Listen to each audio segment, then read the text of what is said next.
Hi, I'm Ryan Szymanski, curator for Battleship New Jersey Museum and Memorial. Today we're in dry dock number 3 at the former Philadelphia Navy Yard, currently run by North Atlantic Ship Repair.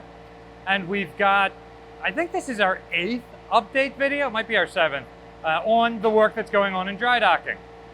Over the last week, one of the core projects that we've completed is the doubler plates over the opening back here between the propeller shafts in the Holland Tunnel.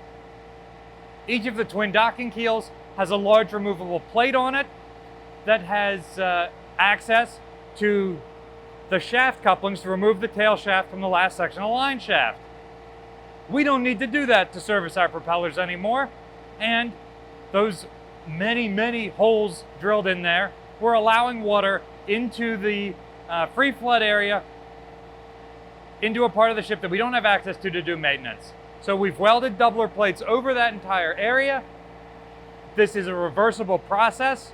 Notice how they're raised above the other plates. We just come and cut that weld bead, and the ship returns to her normal appearance as she would have in service. However, over the next 30 years, between now and when we dry dock the ship next, that area will be able to remain dry, which it did not over the last 30 years, despite the Navy's best efforts covering it in caulk.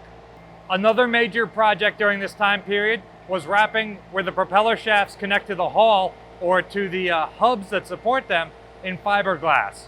This is going to help keep those areas watertight for probably not the next 30 years. Fiberglass isn't the ideal material, but if it buys us 20 years, then there's only 10 years of water sitting in those spaces as opposed to 30. So that's what the Navy did. That's the best product we were able to find. And so that's what we're going to do for this yard period. Another major project we completed during this period was welding 4 tons of stiffener plates at the thinnest hull plating at the bow on the flat bottom. That's from roughly frame 20 to frame 40 in a roughly 4-foot wide area on both the port and starboard sides. We completely welded the edges of those plates as well as cutting holes down the middle to weld them onto the hull. This allows us to both keep the original plates there, but also strengthen that part of the ship with an extra level of plating. In fact, that part of the hull already has a first coat of paint on it, and by the time you watch this video, it'll likely have a second coat of paint on it. Speaking of, 90% of the hull currently has at least 2 coats of paint on it. There's only a small section that doesn't have its 3rd coat on along the starboard midship section where the hull is really tight to the side of the dry dock.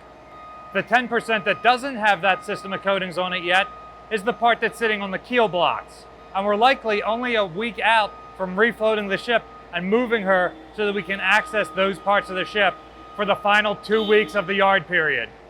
To support our fleeting efforts, a team from North Star and Resolve, the same groups that are working on refloating Dolly in Baltimore, took some time off of that project to come up and put water into our ship. They put just over 500,000 gallons of fresh water in the forward part of the ship, a little bit more than they put in when we previously moved the ship. This is because the last time we ballasted, we had the ship's draft markers to show us where we needed to be. Being on the blocks, we won't know that until it's already too late. So we went a little bit overboard. Besides, since then, we've done some work patching the pipes that connect these tanks to help keep the water from migrating as badly as it did last time. As we're filming this, there's still work going on all around us, which you may be able to hear in the background noise. We are working to get out of the dry dock by mid-June and to have bounced the ship to her new blocking position by the end of May. Remember to stay tuned every Wednesday at 7 for more updates on the dry docking process.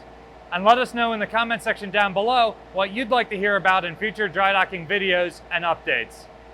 Battleship New Jersey receives operating support from the New Jersey Department of State, also from a number of other businesses and private individuals like yourselves.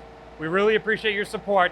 There's a link in the description if you'd like to donate to help support this ongoing project. You can also support us by liking, sharing, and subscribing so more people find about the museum and our channel. Thanks for watching.